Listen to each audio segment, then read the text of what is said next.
Hello everyone, sorry for last part I read the comment, but all I did is followed the script. I hopper this time is gonna be fixed, and if you find anything wrong tell me and I will fix it with no longer ado. Let's begin. Izuku's hands were like a vice grip on Kendo, and Juzo's hair. The villain Lucifer stared at the hero ahead of him. Todoroki glared as he stared into Lucifer's eyes, his red crimson eye reminding him that of a snake. The iris slid as if he were ready to strike.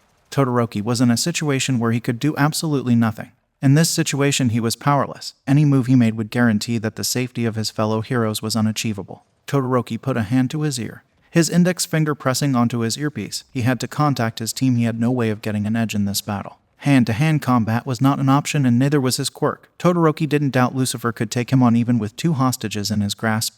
The others on the floor also didn't make this any easier. Opening his mouth, Todoroki went to alert his team. He needed someone to make up for his lack of ability now. Just as he was about to speak, Lucifer made a move. Todoroki watched as Juzo, the poor boy, was slammed face first into the wall that structured the sewer. Put your hand down, Todoroki. Otherwise Kendo and Juzo here will have a visit to the and I know you don't want that now, do you? Lucifer brought Juzo back in front of him, ignoring the boy's groans of pain as his nose leaked blood, bruises forming on his filth-covered face. Putting his hand down, Todoroki glared at the villain, his hands at his sides as he looked at the heroes on the floor. All of them were shivering, throwing up copious amounts of sewage water that had invaded their bodies. Looking back at Lucifer, Todoroki was stuck in his thoughts. The boy had changed so much during this game.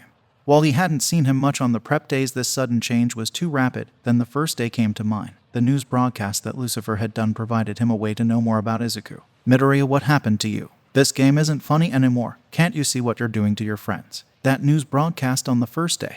Was your life so bad that now you take that anger out on us? This was the only time Todoroki could get some answers and not only stall for time. Without him reporting, he was sure the rest of the heroes will try and find him to see what was taking him so long. His objective was to try and appeal to the Izuku he knew was in there. The same boy who wanted to save everyone with a smile on his face. Todoroki did know the pain of family abuse. His father's training was a constant reminder along with his scar. Lucifer's eyes showed amusement as he looked at Todoroki. So he truly believed me. Izuku couldn't help but chuckle, the low rumbling of his muffled laughs echoing through the tunnel. Those who were able to hear him had chills run down their skin. Uraraka, who was on the ground, froze still at his laugh as it increased in volume. Todoroki was confused. What happened? I thought I explained it clearly. Do you know how far the breaking point of the human mind I am past? Every day the world was against me. I'm sure I told you before I didn't awaken my quirk until the day of the entrance exam. Knowing that, could you imagine how I lived my life as a quirkless stepping stone? My mother, my friends, my classmates, everyone turned against me. So when you say friends, no one comes to mind. The Izuku who was your comrade, your classmate who had the naive dream of saving everyone, villain or not, never existed. He was merely a persona created to protect myself, so you can stop trying to maintain a connection to that fake. The shock that crossed Todoroki's face made Izuku wish he could take a picture to capture the dumbfounded look. Todoroki, however, denied it. There wasn't any way that could be true. The smiles Izuku shared, the laughs, the times he sacrificed himself for the goodness of his classmate. That isn't true, Midoriya. If it was, you wouldn't have opened yourself up. The tears and smiles you showed us couldn't have been fake. Those emotions can't be lies. It's not possible. It is when you've had your entire life to practice them. Izuku shut down Todoroki. Just to prove his point, Izuku's eyes started watering. The same look he had when he was about to cry showed a skill he had acquired over years, a precautionary measure Izuku had made. If he could show a smile conveying happiness or joy, then he needed a way to express the opposite. His eyes cleared up just as fast as they filled. You see, Todoroki, who you thought I was, is nothing but an illusion you shattered. Everything would have been fine. I wouldn't have done any of this had you not done what everyone else has. Todoroki took a step back. Izuku's face had been so convincing that it was horrifying.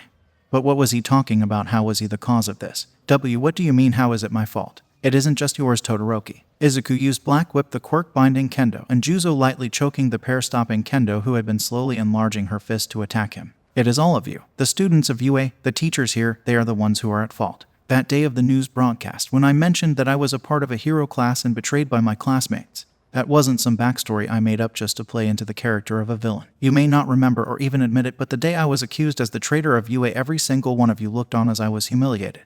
My achievements reduced to nothing. The sound of splashing footprints echoed in the tunnel as the rest of the hero group showed up, all of them about to question Izuku, but the boy was still talking.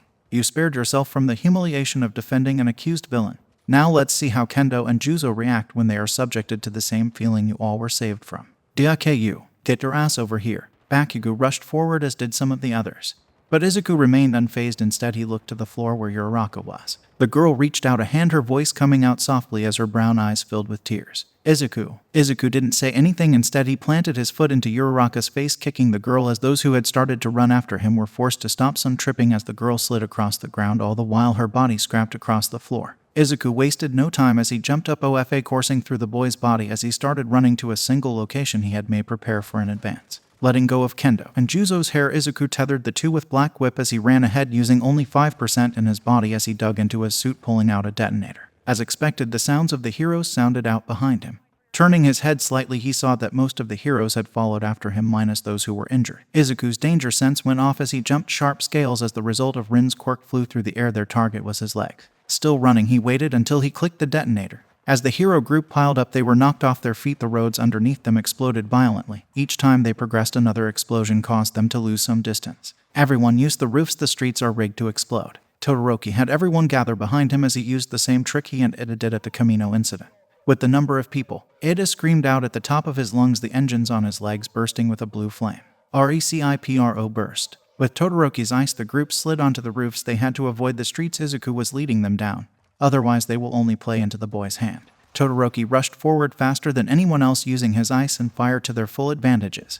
His mind filled with Izuku's words. The incident where Izuku was accused. The time he turned his back on the one person who he thought understood him. Guilt welled up inside Todoroki. It was true, he betrayed his friend. Helped become the catalyst to why he feels like the world is against him. Izuku still ran, and while the heroes had stopped using the streets, that weren't a problem. He'll save those bombs for another time.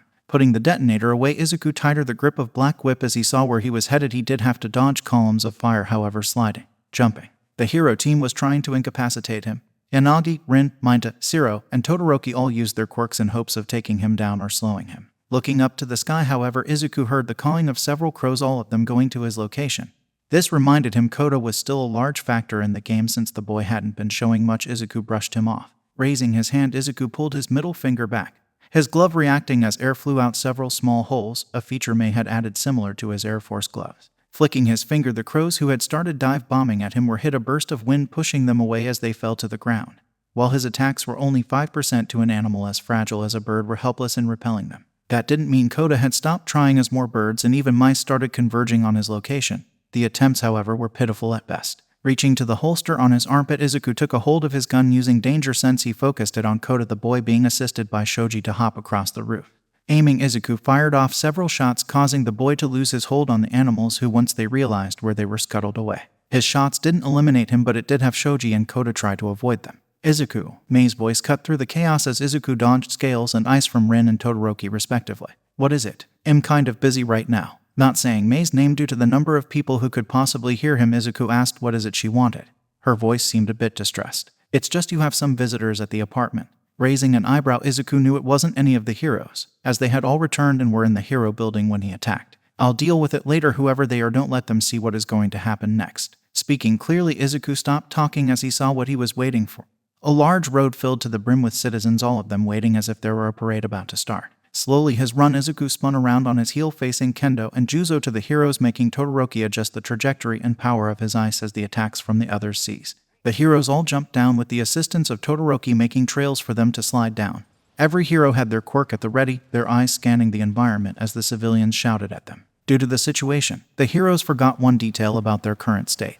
Izuku didn't, as he backed up in the middle of the road, lifting Kendo and Juzo as if he were showing off an award he had won. The crowds of civilians threw insults at the heroes while some cheered as Izuku brought forward his recent captures. Speaking, his voice silenced the crowd, all of them going quiet with a manner of respect befitting a savior of the city. Silence. Getting everyone's attention, Izuku looked at the group of heroes before he turned his head to the citizen.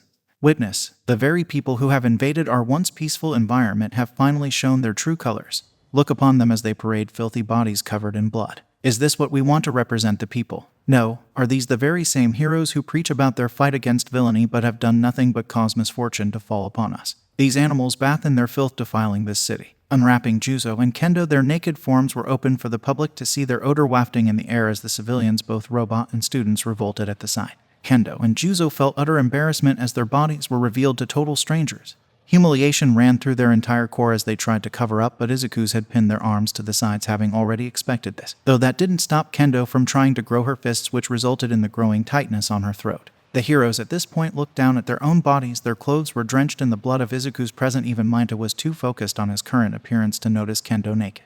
Todoroki covered his body in ice before he melted it, trying to wash away the blood, but it was all in vain, the blood already having soaked into the fabric. Deku, cut the bullshit, let go of those useless fucks and let's settle this now. Bakugo cut through the crowd. He had been in the pursuit along with the others, having been carried by Tokoyami. When he got in front of the crowd, the civilians booed him. Bakugo, hearing this, turned his head, his ever so feral scowl over his face. You all shut the fuck up, I'll Elkai. Todoroki stepped in, freezing Bakugo's mouth before he said anything worse. Izuku threw Kendo and Juzo to the ground, shooting Black Whip around their necks, choking them before he pulled out a gun, pointing it at the back of their heads. Izuku reveled in the cheers and requests for him to kill them. But that wasn't his plan. Heroes, I give you an opportunity. You are all about self-sacrifice, isn't that right? Essentially, to be a good hero, one needs to be willing to put his or her life on the line. I will spare both these heroes if 6 of you are willing to take their place. How much are their lives worth to you? Better make the decision fast. Izuku tightened Black Whip, choking Juzo and Kendo just enough that they could only breathe enough to keep them alive. Midoriya, stop this at once. You're taking this too far. Nezu cut into Izuku's earpiece. For the first time since the game started, he was speaking to Izuku, roughly warning him that further action will cause one of the staff to step in. Izuku sighed before Black Whip extending, covering the sensitive parts of Kendo and Juzo while loosening just a tad. Putting a hand to his ear, Izuku rebutted Nezu's assessment. Nezu, the world of a pro hero is unforgiving. You and I both know that male and female heroes have been humiliated far worse than this. But fine, I'll do them the decency of partly covering them up. What I needed to be done is already accomplished. The hero team froze still. There was no denying that Kendo was one of, if not the most important person on their team. Her ability to lead their team is what had maintained the balance of the whole game. After Bakugo's subsequent status of quirklessness, it was her who had pulled them back together. Losing her was an option they didn't want. They stayed still until Monoma spoke out loud, just enough for them to hear him. Despite being injured, he had still continued. The pain in his hand didn't put him out of commission. I'll copy Midoriya's quirks and use them against him. The others turned to the blonde-haired boy. But that doesn't work. During the joint training you copied it, but you couldn't do anything. Shoji interrupted, pointing out how the boy had tried this before with no result. Yeah, but now he has that binding quirk. If I can touch him, I can use that, and while he's distracted we can save Kendo and Juzo, but I need your help. Putting his ego aside, Monoma realized what he needs to be done to accomplish this. The others nodded, but then another issue came to mind. So who else do we put forward? He wanted 6, we need 5 more. Kirishima joined in the discussion. Bringing up the main problem, it was clear that Izuku was serious about the 6 sacrifices. Despite Monoma's bravery, the others were hesitant. None of them really wanted to go after. Witnessing what Izuku has done, fear overwrote their minds. Todoroki, however, made a decision. We have to sacrifice those who don't provide anything to the team. As we are now, despite the trepidations I have, Bakugo is possibly the only one who can face Midoriya. We need his quirk. All of our powerhouses have to be here. That means, looking at the group, Todoroki looked at a few people in particular. Koda, Mineta, Yanagi, Toru, and Shiro. Will you 5 go? We need this plan to work, meaning we need to make it appear as though we are truly giving you up. Don't worry, we'll jump in before Midoriya has a chance to move. All we need is Monoma to get close. The 5 heroes Todoroki mentioned nodded their heads, but before they were pushed forward, Todoroki spoke to them. Mineta, when Monoma uses Midoriya's quirk, trap him. Yanagi, attack him from every angle you can with anything near you. Shiro, wrap him up. This plan needs to work. Izuku watched as the hero team pushed forward their 6 sacrifices. His eyes moved as he evaluated all of them, his crimson eye narrowing as he saw the team members. While he wanted to take out all who were offered, there was one he wanted to keep. His mind already forming the plan he thought someone like Todoroki will come up with. Yanagi could use her quirk to attack him from anywhere or even take his gun, Mineta to capture along with Shiro, and finally the crown jewel himself, Monoma. Izuku knew the plan was half-baked, which made this a lot easier. So easy to sacrifice your own heroes, aren't you? They're people too. Why is it you value these 2 more than the others? Punishing those who are weaker than yourself when you could have brought forward the murderer in your ranks. Betraying those who are your friends again, are you? Izuku twisted the situation again. The civilians also started getting rowdy. It was clear to them that they sacrificed the weakest of them all for the sake of protecting their 2 favorites. Instead of proving themselves to be on the side of justice by sacrificing Bakugo, they instead put the others. Kill them, Lucifer. Make them pay. The cheers rang out as the 6 walked forward into Izuku. The civilians shuffling forward, crowding the road as they encircled the sacrifices, cutting off the rest of the heroes from reaching them. Todoroki ground his teeth. We need to see what's happening now. Placing his hand on the ground, the entire hero team was lifted so they could view above the people. The 6 were pelted with insults, but Monoma spoke up to them. Just remember the plan. If we capture him here, it's over. The 5 nodded, with Toru however tried to slip off her gloves, but with the crowd of people around her, no doubt they would try and stop her. Maybe, however, she'll be able to slip through. She just had to wait for an opportunity. Izuku adjusted his grip onto his pistol. The sacrifices arrived finally. Pulling his gun up, Izuku stopped them in their tracks. Looking up at the heroes who were watching from Todoroki's ice block, Izuku, you really don't get it, do you? I told you once before there is only one victor, and that's me. Firing, Izuku hit all the sacrificial heroes in their heads, eliminating them except for one. Toru was spared, but she was shot in her kneecaps, making her fall down while also marking her with fake blood. Todoroki, seeing this, tried to get into the crowd or attack, but the people around Izuku cheering made it so he didn't have a clear shot without hurting and even possibly killing everyone around Izuku. Putting his gun to Juzo's head, he eliminated the boy before kicking Kendo to the ground. She'll live with her humiliation. Izuku wanted to see if she will come back from this. Smirking, he went over to the downed Toru, picking her up, striking her in the stomach as he dragged the invisible girl. Izuku went over to Monoma, who was frozen still, the fake blood dripping off his head. That was a nice plan, if only it were someone else. Mocking the boy, Izuku ripped his coat off, draping it over Kendo. Not because he was doing it out of courtesy, it was because Nezu had warned him. With Toru in his grasp, Izuku stripped the girl, taking off her gloves and forcing her boots off, making her completely invisible. The crowd of people around him celebrated while throwing insults at Kendo, who was on the ground trying desperately to cover her body, tears in her eyes and head down. Using this, Izuku said one last thing as he pulled his detonator out, once again pressing the button. I bid you farewell until next time. The ice Todoroki made crumbled as the parts of the road that didn't explode before did, the shockwaves sending every hero to the ground. Getting up, they tried to get to Kendo, but the thick group's people weren't going to let that happen. Shoji, who was the tallest, peered through, watching as Izuku slipped into the large pile, disappearing from sight. And with Toru fully unclothed, he couldn't rely on his eyes. And the ears he could make were useless. The cheering would drown any sound Izuku could make out. Todoroki grit his teeth. He didn't know what they could realistically do to win this game. To Todoroki, everyone hated the heroes. They were cornered, they felt. Like the world was against them, like how everyone was against Izuku. That was his whole plan. Izuku wanted the heroes to feel what he has felt for years, to show them the difference of how they could only crumble under the pain and helplessness that he felt. Izuku carried Toru away from the scene, his hand tight on her neck as she struggled to hit his arm in hopes of stopping. However, every time she hit him, he only held on tighter. Entering an alley, Izuku put both hands on her before he applied pressure, choking the girl unconscious, her invisible body only seen to him with danger sense. Putting her over his shoulders, Izuku walked off. Putting a hand to his ear, "May tell my guests I'll be there shortly." "Okay, Izuku, but come back safe. I wasn't able to see what happened, so you better tell me all about it."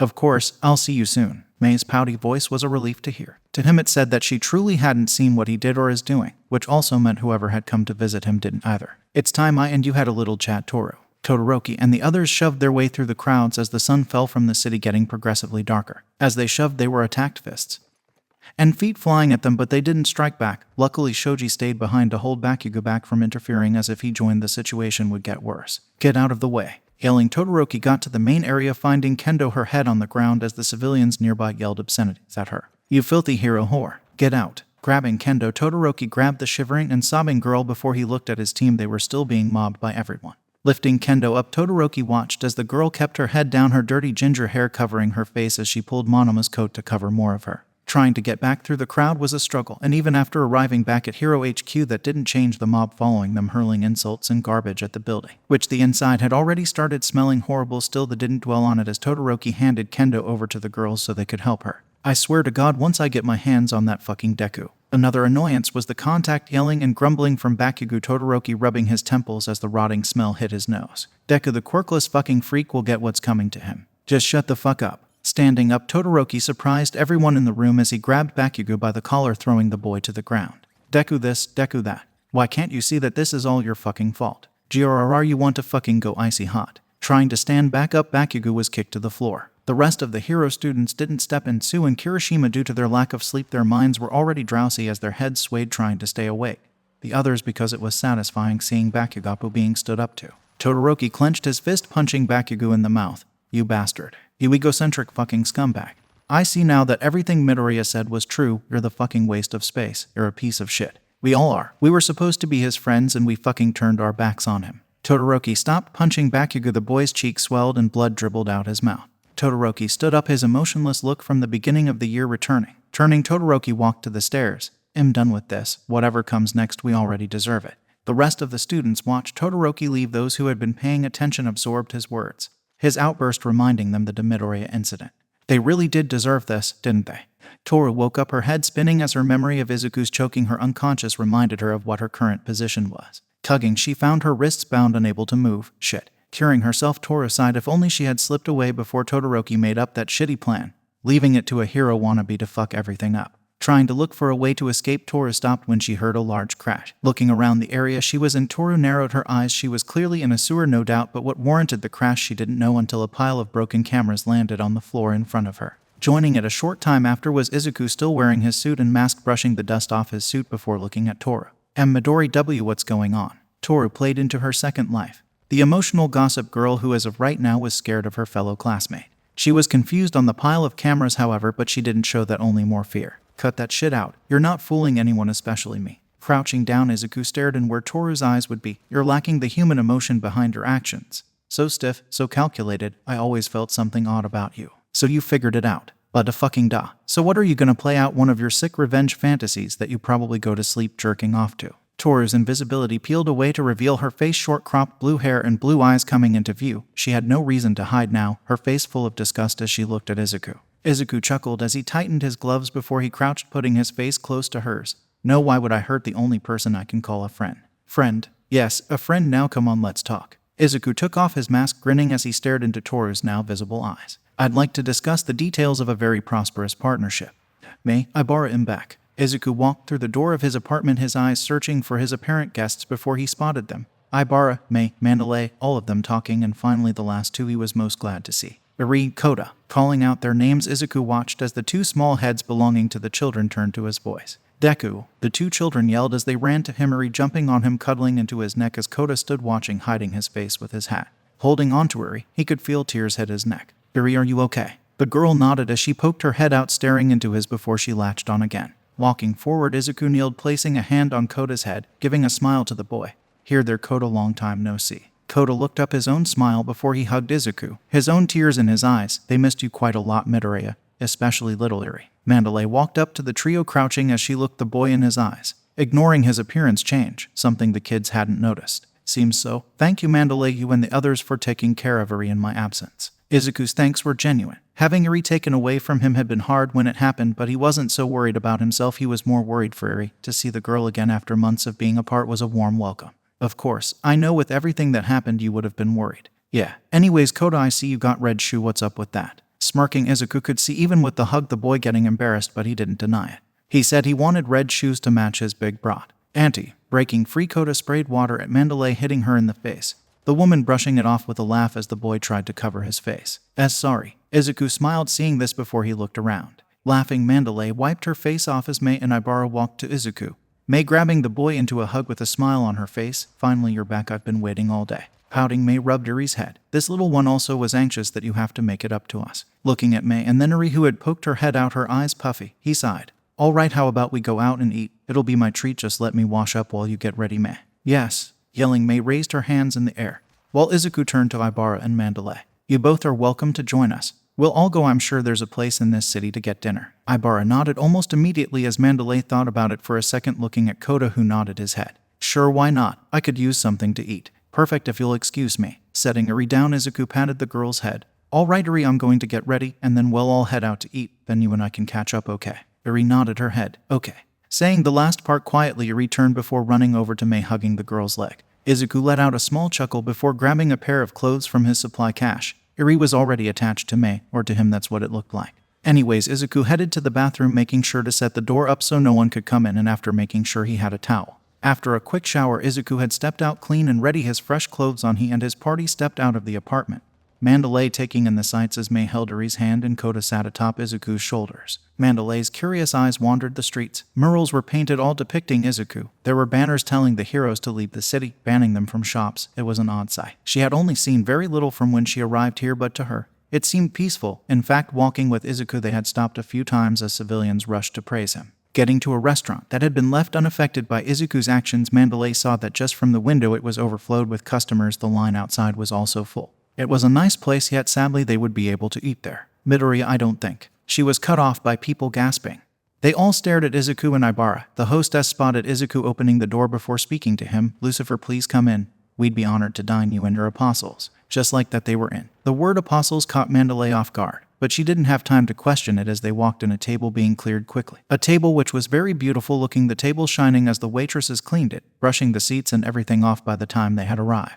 Everyone in the restaurant had gone quiet too as Izuku sat down, Eri on his lap, with Koda and Eri taking his sides on the cushions of the booth. Please carry on. Be as if I were never here. Izuku spoke calmly, warmness in his voice. The citizens smiled before they turned back, carrying on with their conversations, thankful for Lucifer's permission. It was then the waitress showed up. Good evening, it's an honor to serve you, Lucifer. Your guests as well. Is there anything you would like to drink? Mandalay ordered water. Ibara, May, and Izuku did the same, Iri apple juice, and finally, Koda, who with permission from Mandalay got a soda. Sitting, they were handed menus, the waitress telling them she'll return with their drinks right away. Sitting there, the group had already picked what they wanted, with Mandalay looking at Izuku. Midori, I have some questions for you. Of course, what is it? Paying attention, Izuku smiled gently at Mandalay. Looking at the boy, Mandalay put her hand on top of the other. Before I came here for Koda and Iri to see you, I was told about the game. Is it true you're really the villain? I don't know if it was a mistake or something, but something isn't right. She was honestly confused. If he was a villain, why was he being treated so warmly by everybody? Before Izuku could answer, Iri spoke up. MS. Mandalay. Pa, Deku can't be a bad guy. Everyone is so nice. Crossing her arms, Iri, she too noticed how kind everyone was. And Mandalay saying that he was a bad man like Overhaul had been wasn't true. Her pa hero wouldn't do that. It's okay, Snowball. No, it wasn't a mistake. In literal terms pertaining to the game, I am to be considered as the leader of the villain team. Again, that doesn't make sense. If you were a villain, why is it so peaceful here? It's simple. Lucifer has saved this community from the corruption of the hero team as he had freed me. Ibara added her opinion in the matter. She had a growing dislike for the mention of villain and Lucifer in the same sentence. She believed the words don't mix together at all. Mandalay took Ibara's answer in turning the girl as their drinks arrived. So does that mean you were once a part of the hero team? Yes, before Lucifer showed me who exactly my fellow heroes were and saved me. Ibara picked up her glass of water, sipping it. The waitress stood by, not wanting to disrupt, but she had a job to do. Excuse me, pardon for my intrusion, but are you ready to order? If not, then please let me know. Izuku looked across the table and to Iri, rubbing her head. I think we're ready. Are you, Iri? Yep. Smiling, Iri nodded her head, enjoying Izuku's head pat. Well, then what is it you would like to order? Going around the table, the group gave their requests, with Mandalay returning to ask her question.